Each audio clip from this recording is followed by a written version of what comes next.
పాలకోడేరు శివారులో కాల్వగట్టును నివసిస్తున్న పేద ప్రజలను బలవంతంగా ఖాళీ చేయించేందుకు అధికారులు ప్రయత్నించారు.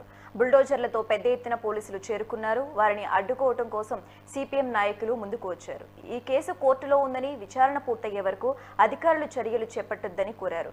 మొత్తం 10.50 ఎకరాల్లో కేవలం 2 ఎకరాల్లో మాత్రమే ఇళ్లు ఉన్నాయి.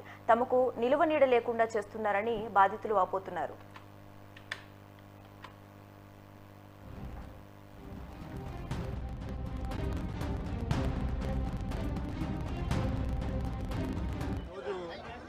పశ్చిమ గోదావరి జిల్లా పాలకోడేరు మండలం పాలకోడేరు గ్రామంలో అల్లూరు సీతారామరాజు నగర్ అనేది ఇది 1989 నుండి ఇక్కడ పేదలు 130 మంది ఇల్లు నిర్మించుకుని ఆ ఇళ్ళు సంబంధించి కాపురాలు చేస్తూ ఉన్నారు.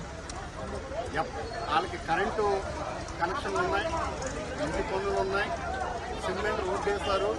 అలాగే అందరికీ కూడా ఇక్కడ ఆధార్ కార్డులు, రేషన్ కార్డులు అన్నీ కూడా ఇక్కడ ఉన్నాయి. వాళ్ళ జీవనం సంబంధించినటువంటిది ఇక్కడ స్వయంగా సాగుతూ ఉంది. కానీ ఈ మధ్యకాలంలో రఘురామకృష్ణరాజు గారు ఢిల్లీ ఎమ్మెల్యే అయిన తర్వాత ఈ నియోజకవర్గంలో అంటే జిల్లాలో ఎక్కడా లేదు, రాష్ట్రంలో కూడా ఇంత దారుణం ఎక్కడ లేదు. ఎక్కడ ఉత్తరప్రదేశ్లో బుల్డోజర్ రాజ్యం.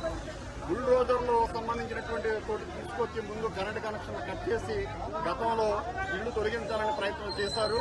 దాన్ని అప్పుడు అడ్డుకోగలిగాం. అప్పుడు వెనక్కి వెళ్లారు. అప్పుడు మరలా పేదలకు ప్రత్యామ్నాయం కల్పించి మేము ఈరోజు ఆ స్థలాలు ఇస్తామనేది చెప్పారు.